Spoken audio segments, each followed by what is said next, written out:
নমস্কার, আমি Purnendu online class সকল ছাত্রছাত্রীকে জানাই সুস্বাগতম। আমি আজকে 2025-এর মাধ্যমিকের সম্পাদ্য অন্তর্বৃত্ত সাজেশান দেব। গণিত সাজেশান 2025 সম্পাদ্য। প্রথমে 1 নম্বর প্রশ্ন হচ্ছে ABCD একটি ত্রিভুজ অঙ্কন করি যার BC সমান 6 সেমি, CA সমান 5.5 সেমি এবং AB সমান 4.5 সেমি। ত্রিভুজ ABC এর অন্তর্বৃত্ত অঙ্কন করতে হবে। প্রথমে BC একটি রেখা টানাতে হবে 6 সেমি মাপ নিতে হবে। তারপরে কি আছে CA হচ্ছে কত সেমি? CA হচ্ছে 5.5 সেমি এখানে পর্যন্ত। তারপরে আছে AB হচ্ছে 4.5 সেমি। ঠিক আছে, তারপরে কি করলাম, এবারে একটা বড় করে একটা রেখা টেনে নিলাম। তারপরে সবচেয়ে বড় বাহুটা কি দিবা আছে? BC বাহুর মাপ নিয়ে BC বাহুর মাপ নিয়ে এখানে বসে এখানে কেটে দিলাম। তারপরে কত সেমি আছে? 4.5 সেমি বাহুর মাপ নিলাম।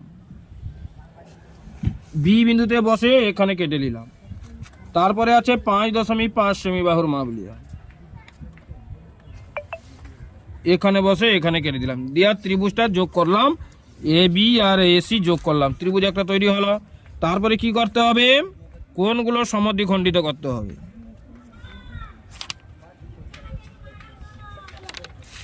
এইটা এখানে করলাম, ঘুরালাম, তারপরে এখান থেকে এইটা মাপ নিয়ে এখানে বসে কাটতে হবে, এখানে বসে কাটতে হবে, দিয়ে যোগ করে দিলাম। এ পাশটাও একই রকম, এখানে চাপ ঘুরালাম, দিয়ে এখান থেকে এতটা মাপ নিতে হবে, দিয়ে এখানে বসে কাটলাম, এখানে বসে এখানে কাটলাম, দিয়ে এইটা যোগ করতে হবে। এরপরে পেন্সিল কম্পাস টানলাম, দিয়া এইটা চাপ কাটলাম, চাপ কেটে এইখানে বসে এখানে কাটলাম, এখানে বসে এখানে কাটলাম, দিয়ে এইটা যোগ করলাম। এরপরে এইখান পর্যন্ত মাপ নিলাম, দিয়ে বৃত্ত অঙ্কন করলাম।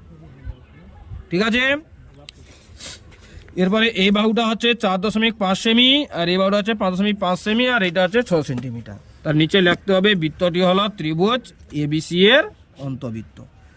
একটি ত্রিভুজ অঙ্কন করা যার দুটি বাহুর দৈর্ঘ্য 7 সেমি এবং 5 সেমি এবং তাদের অন্তর্ভুক্ত কোণ 60 ডিগ্রি। ত্রিভুজটি অন্তর্বৃত্ত অঙ্কন করো। 7 সেমি রেখা টানলাম, তারপরে 5 সেমি রেখা টানলাম। এরপরে একটা বড় করে রেখা টেনে দিলাম, তারপরে 7 সেমি বাহুর মাপ নিয়ে তারপর কি করলাম, 60 ডিগ্রি কোণ আঁকতে হবে। যেখানে একটা চাপ ঘুরালাম, দিয়ে এখানে বসে এখানে কেটে দিলাম, দিয়ে যোগ করে দিলাম। তারপর হচ্ছে যোগ করে বাড়িয়ে দিলাম। তারপর 5 সেমি রেখা নিয়ে মাপ নিয়ে এখানে কেটে দিলাম, কাটলাম। এখানটা বাহুটার মাপ হচ্ছে 5 সেন্টিমিটার, আর হচ্ছে 7 সেন্টিমিটার। ঠিক আছে, তারপর এখানে এইটা যোগ করে দিলাম। তারপর একই রকম এখান থেকে এইটা মাপ নিলাম, দিয়ে এখানে কেটে দিলাম, এখানেও বসে এখানে কেটে দিলাম, দিয়ে যোগ করলাম। এ পাশে একই রকম, দিয়ে এইখানে বসে কাটলাম আর এখানে বসে এখানে কাটলাম, দিয়ে এটা যোগ করলাম। তারপরে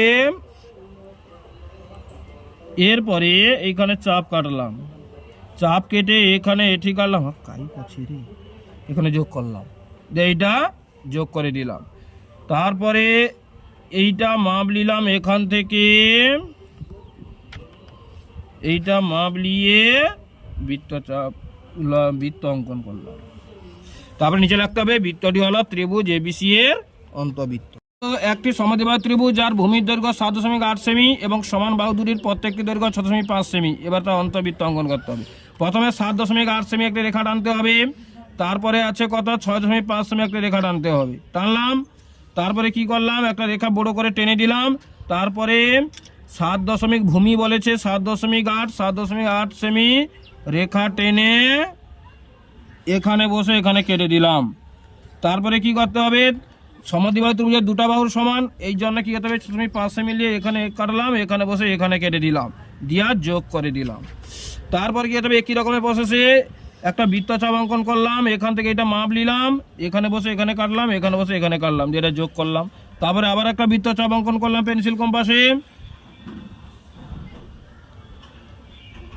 করলাম। তারপরে এখান থেকে এটা মাপ নিয়ে এখানে বসে এখানে কাটলাম, এখানে এখানে কাটলাম, এটা যোগ করলাম। তারপরে এখানে বৃত্তচাপ টানলাম, বৃত্তচাপ করে এখানে বসে এখানে কাটলাম, এখানে এটা যোগ করতে হবে। তারপর এখান থেকে এইটা মাপ নিয়ে বৃত্ত অঙ্কন করতে হবে। অতএব বৃত্তটি হলো ত্রিভুজ এবিসি এর অন্তবৃত্ত। দুটি বাহুর দৈর্ঘ্য 7 সেমি, 6 সেমি, তাদের অন্তর্ভুক্ত কোণের পরিমাণ হচ্ছে 75 ডিগ্রি। অন্তবৃত্ত অঙ্কন করো। প্রথমে 7.6 সেমি রেখা টানতে হবে, তারপরে 6 সেমি রেখা টানতে হবে। এবারে প্রথমে একটা লম্বা করে রেখে টানা দিলাম, তারপর 7.6 সেমি পেন্সিল কম্পাসে কেটে নিলাম। তারপরে চাঁদা বসাতে হবে 75 ডিগ্রি কোণ। এইখানে ভালো করে বসে এইখানে হচ্ছে 75 ডিগ্রি, এটা যোগ করে দিলাম। তারপরে 6 সেমি এখানে কেটে দিলাম, দিয়ে এটা যোগ করলাম। তারপরে সেই একই রকম বৃত্তচাপ করে এইখানে করলাম, এখানে যোগ করলাম, এইটা কেটে দিলাম, এটা যোগ করলাম। তারপরে এখান থেকে এইটা চাপ ঘোরালাম, এইখানে এখানে কাটা, এখানে এখানে কাটা, এটা যোগ করলাম। তারপরে এইখান থেকে এইটা মাপ নিয়ে বৃত্তচাপ অঙ্কন করলাম, বৃত্ত। অতএব বৃত্তটি হলো ত্রিভুজ এবিসি এর অন্তর্ভুক্ত। ত্রিভুজ অঙ্কন করো যার সমকোণ সংলগ্ন বাহুদ্বয় 5 সেমি 6 সেমি, ত্রিভুজটি অন্তর্বৃত্ত অঙ্কন করো। প্রথমে 5 সেমি রেখা টানলাম, তারপরে 6 সেমি রেখা টানলাম, একটা লম্বা করে রেখে টেনে দিয়ে তারপর 6 সেমি বাহুর মাপ নিয়ে এখানে কেটে দিলাম, এটা হচ্ছে 6 সেন্টিমিটার। তারপরে এটি লম্ব আঁকলাম, লম্ব এখানে কি আছে, চাঁদা বসে 90 ডিগ্রি কোণ অঙ্কন করলাম, 90 ডিগ্রি কোণ করা হয়েছে। তারপরে সেই একই রকম 5 সেমি বাহুর মাপ নিয়ে এখানে বসে এখানে কেটে দিলাম 5 সেন্টিমিটার। তারপরে এরকম বৃত্তচাপ করে এখানে বসে এখানে কাটলাম, এখানে বসে কাটলাম, এটা যোগ করলাম। তারপরে এখানে বৃত্তচাপ করলাম, এখানে বসে এখানে কাটলাম, এখানে বসে কাটলাম, এটা যোগ করলাম। তারপরে এখান থেকে এখানে বৃত্তচাপ করে এখানে বসে এখানে কাটলাম, এখানে বসে কাটলাম, এটা যোগ করলাম। তারপর এখান থেকে এতটা মাপ নিয়ে পেন্সিল কম্পাসে বৃত্ত অঙ্কন করলাম। অতএব বৃত্তটি হলো ত্রিভুজ এবিসি এর অন্তবৃত্ত।